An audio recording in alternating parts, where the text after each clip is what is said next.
Nak tu ka hian kan lut to do na hei in siam tran to a heta hian thum ho te ka da a chun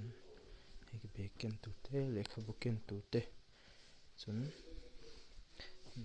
polthina hen pheikhawk te kan thun nan bawk ani hetin ken tur lo tam ve em em a istiri te mon hian tur ang khalo tam ve tu ka chun hei ka room kan ina ka room ngai don em em ani helai khuma te hian ngai don em em a hei ka lekha zir thin na nia ta hian ngai don em em ani chuanin tu ka pheisan ve to do na hei ka room ve ni chun ngai don em em ani ta hian anu le pa numa ta hian apa chun nu min ngai don em ngai don te reng mai apa po hin ngai don em em ani an pahnih hian lo om rek rek to do na ngai don em em ani ke pung ngai don em em ani chun ti hianin kan hun man dan te ron ti chuak ve thin do na chun ti chuak ve thin hang tum don ta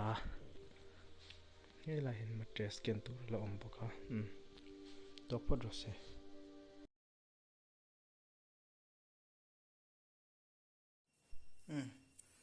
kan kal to do na room kan chu san to do ni chu san to do na hian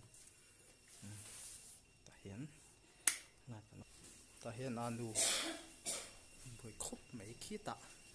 idang han chho to hela hian zo te niaw a niaw ani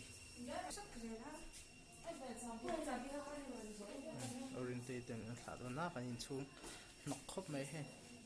kan chu san ve to do ka chu san ri don ani chunin dum khop mai hai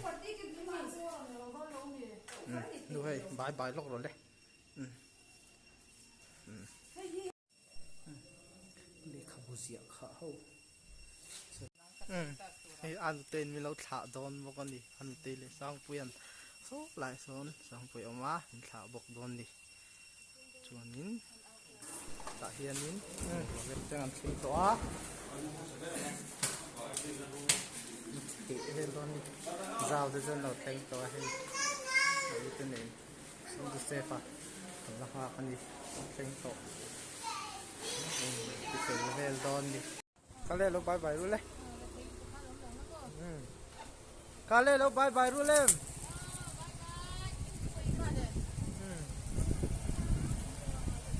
bye bye u anh đi u